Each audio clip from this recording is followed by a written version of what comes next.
በሀገር የግብርና ትራንስፎርሜሽንን ለማረጋገጥ ከተመሰረቱ 4 ፓርኮች መካከል የይርጋለም የተቀናጀ አግሮ ኢንዱስትሪ ፓርክ አንዱ ነው።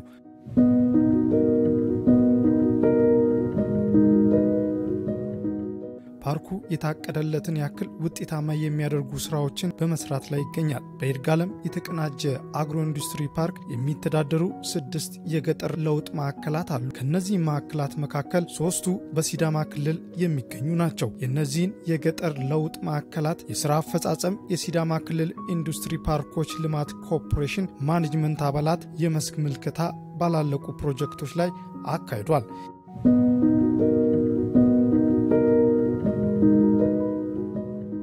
በማኔጅመንቱ ያየን ያለ ነው የገጠር ለውጥ ማዕከላት ግንባታዎች የደረሱበትን ደረጃ ነው ያየን ያለ ነው። ከሱ ጋር ያይዘን ደግሞ በይርጋለም ፓርክ ውስጥ ሌሎች ተጨማሪ 2 ፕሮጀክቶች ባለፈው 2015 ዓ.ም የጀመርናቸው አሉ።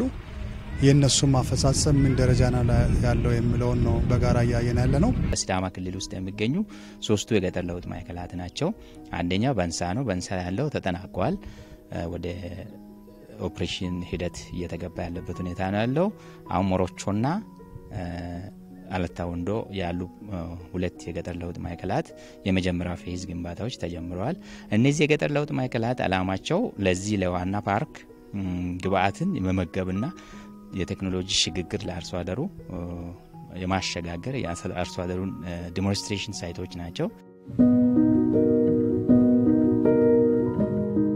ማኔጅመንቱ አባላት ጉብኝት ካደረጉባቸው ፕሮጀክቶች መካከል በአለታ ወንዶ ወረዳ ጎዋዳሞ ቀበሌ ልዩ ስሙ ጫዌቴ የገጠር ለውጥ ማዕከል አንዱ ነው።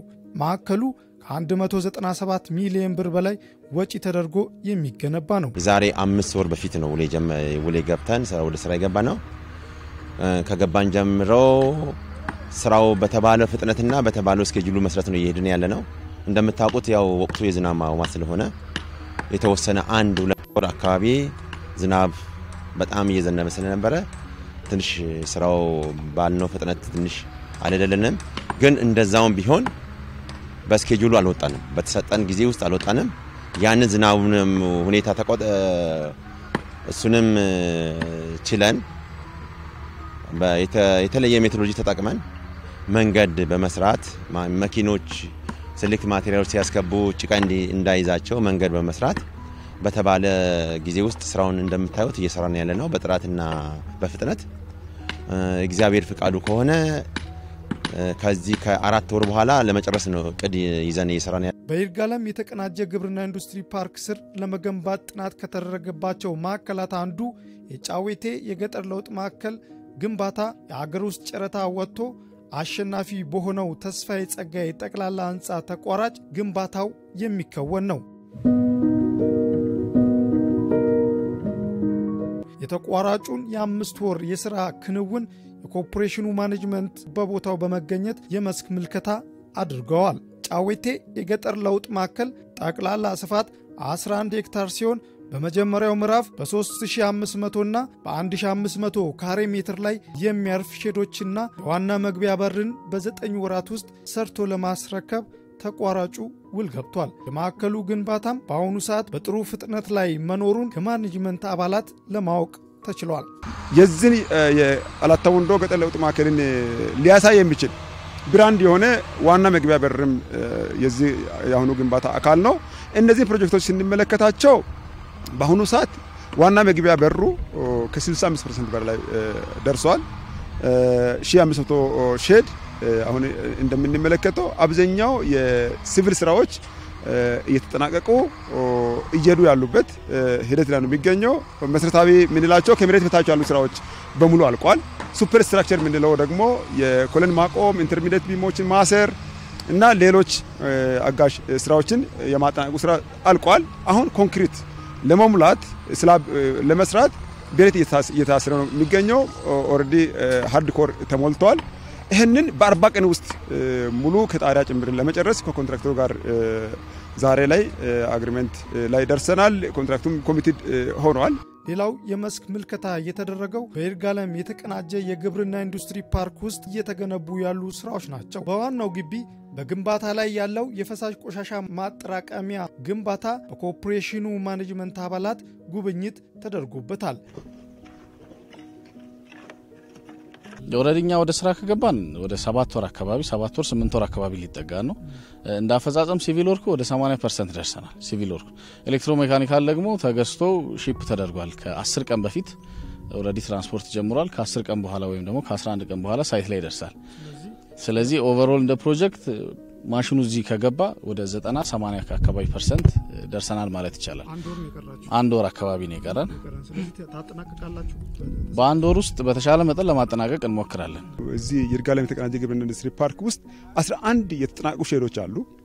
ሌላ ደግሞ የለማ መሬት አለ። አጠቃላይ ለ152 ፋብሪካዎች የሚሆን መሬት ተዘጋጅቷል።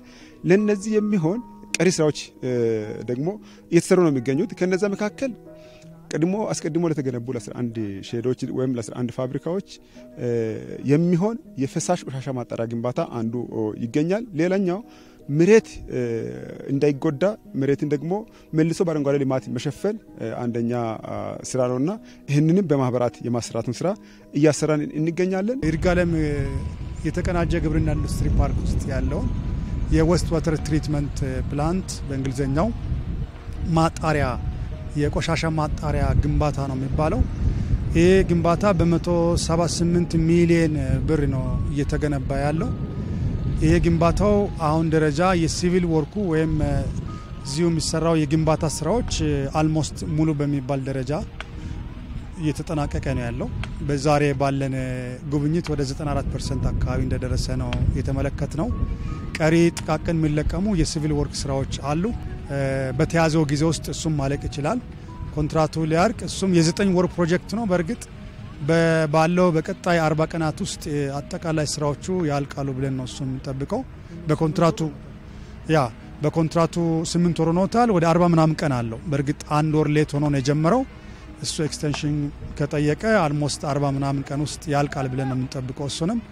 ስለዚህ አጠቃላይ ያለው ሂደት በክትትሉ ጥሩ ነው ብለን ነው የወሰንነው። እያየን ያልነው ደግሞ የላንድስኬፕ ስራዎች ናቸው። እዚህ ላይ 4 ማህበራት በስራቸው እስከ 30 ሰው ያቀፈ ወደ 120 አካባቢ የሚደርሱ ወጣቶች የታቀፉበት ከተለያዩ ዩኒቨርሲቲዎችና ከኮሌጆች የተዋቀሩ በ7 ሚሊዮን ብር ጠቅለል ባለ ገንዘብ እዚህ ላንድስኬፕ ስራዎችን እየሰሩ ነው የሚገኙት። አፈር የመገደብና እዚህ የተጎዳ መሬት ደግሞ መልሶ አረንጓዴ የማድረጉ ስራ እየተሰራ ነው የሚገኘው። አሁን ስራው ከላይና ከታች በግንባታ ያለው መሀል ላይም እንደዚሁ ግሪድ የሚሰራባቸውና በተለያየ ተክል የሚለማ ኤሪያ ነው። በ9 ወራት ውስጥ ይጠናቀቃሉ ተብለው ከሚጠበቁት የገጠር የሽግግር ማዕከላት የሞሮቾ ገጠር ለውጥ ማዕከል ይጠቀሳል። ይህን ማዕከል ገንብቶ ለማስረከብ የይርጋለም ኮንስትራክሽን ማህበር ጋር የግንባታ ውል ተፈርሟል። ማዕከሉ ጠቅላላ ስፋቱ 12 ሄክታር ላይ ያረፈ ነው። በመጀመሪያው ዙር በ6 ሄክታር ላይ የሚያርፍ 3000 ካሬ ሜትር የአትክልትና ፍራፍሬ ማቀነባበሪያና ባለ 1500 ካሬ ሜትር የምርት ማከማቻ ሼድ ግንባታ በመፍጠር ላይ እንደሚገኝ በመስክ ምልከታው ተጠቅሷል። ወራ የተገባው ሰኔ አካባቢ ነው። በዚህ በሰኔ 2015 ማለት ነው። ያው የጀመርንበት ወቅት ሁለት ፕሮጀክቶችን ነው ሳይን የተደረገው። በአንደኛው 1500 ካሬ ሜትር ዌር ሃውስ የሚባል አለ። ሁለተኛው እዛ ማዶ የምናየው 3000 ካሬ ሜትር የፍሩት ኤንድ ቬጂቴብል ማቀነባበሪያ የፍራፍሬ ማቀነባበሪያ ነው እና በርሌይ ገና ያልተጀመረና ሊጀመር ያለ ደግሞ ዋናው የግቢ ዋና መግቢያ 3 ፕሮጀክቶች ናቸው እዚህ ፕሮጀክት ላይ የተጀመሩት። ፕሮጀክቱ አጠቃላይ የ9 ወር ጊዜ ያለው ከ9 ወር ጊዜ ውስጥ አሁን ስንቆጥር ሰኔን ሐምሌን ይዘን 3 ወር አካባቢ ተጠቅሟል። ቀሪ 6 ወር ጊዜ አለው።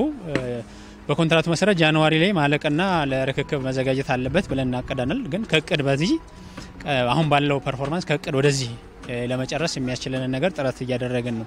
የሞሮቾ ገጠር ለውጥ ማዕከል በእርግጥ ከተጀመረ የኮንትራቱ የ9 ወር ነው። ተመሳሳይ ነው ከዛኛው ጋር በአጭር ጊዜ ነው የተጀመረው። መጀመሪያ ካነሳሁት አላታ ላይ ካለው ፕሮጀክት ኋላ ሌትሊ ነው የጀመረው።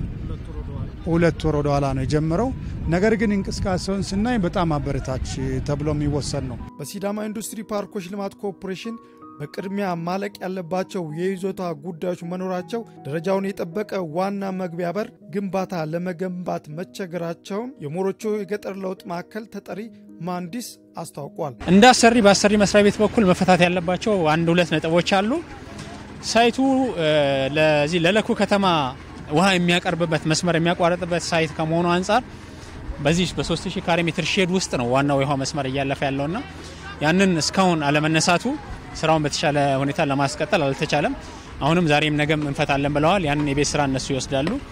በተመሳሳይ በፊት የነበረው ሜይን ጌት ወይም ዋናው በር የግቢው መግቢያ የምንለው እዚህ ግቢ ውስጥ ነበረ። ያ ማለት ከአስፋልት ገበያ ያለ ስለነበረ ይሄን ጥሩ እይታ ያለውን በር ለምን አስፋልት ውስጥና ከአስፋልት ገባ ከመናረጋው ለምን አስፋልት ዳር ሁሉም ሰው ሲያልፍም ሲያገድምም ባለሀብቱም በዛው ያየ ኢምፕሬስድ እንዲሆን ለምን አስፋልት ዳር ላይ ያናደርገው የሚል የሐሳብ ለውጥ መጥቶ የይዞታ ማሻሻያ ስለተደረገ ይዞታውን ከወረዳውና ከዚህ ከዞን አመራሮች ጋር ተገባብተው እስኪጨርሱት ወደዛ መግባት አልቻለም።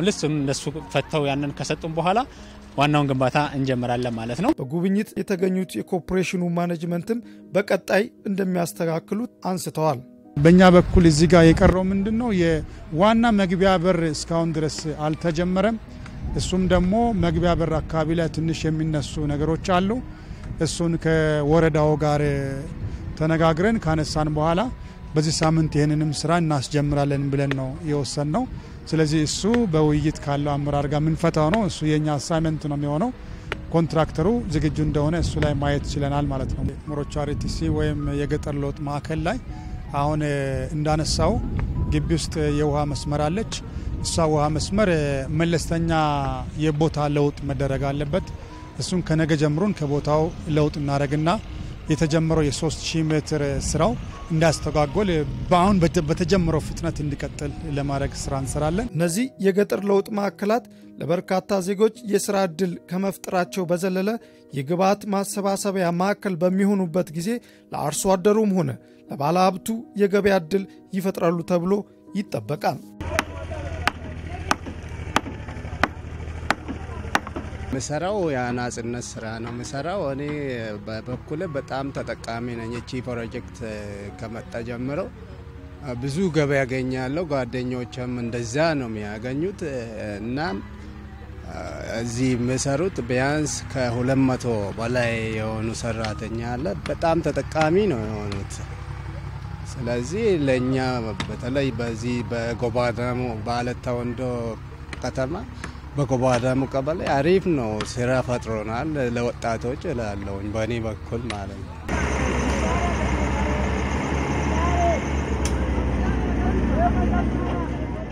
አሁን ለምሳሌ የቀን ሰራተኛ ነኝ። ያው ቀን ሰራተኛ በመሆኔ ባለው እንትን እየተጠቀምኩ ነው ያለሁት። ተጠቀማለሁ። ያው ሁላችን በአሰራራችን እንትን ይላል። ያው እኔ ተጠቅሜዋለሁ ነው የምለው። አካባቢ ነው የሰራነው። ያ እንግዲህ ፕሮጀክቱ መጥቶናል። አንደኛ ደረጃ በጣም ጥሩ ነው። ስራ እየሞከርን ነው እየሰራን ነው ያለው። ቤተሰቦችን እያስተዳደረ ነው።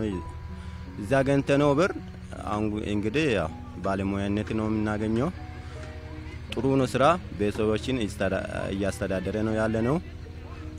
እንግዲህ ያለነው ወደፊትም ጥሩ ስራ ያለነው ነገር ጥሩ ስራ ያለነው የምናስበው።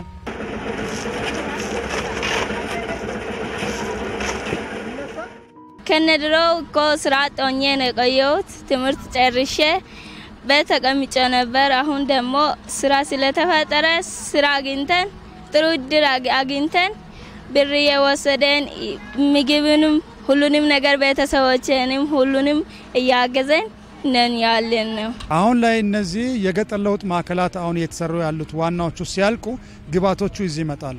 ስለዚህ ወደ ተለያየ የተበታተነ ቦታ ባለሀብቱም አይሄድም። ግብዓት አቅራቢም አርሶ አደር ወይም ግብዓት አቅራቢ ማህበራትም ደግሞ የተበታተነ ቦታ አይሄዱም። ግብዓት መሰብሰቢያ ማዕከል ነው የሚሆነው ይሄ። ስለዚህ እዚህ ጋር ማዕከሉ በቅርበት መምጣቱ ለጥሩ የገበያ እድል ነው የሚፈጥረው። ለአርሶ አደሩ፣ ለግብዓት አቅራቢው፣ ለሌላውም ጥሩ የገበያ እድል ይፈጥራል፣ አክሰስ ይፈጥራል።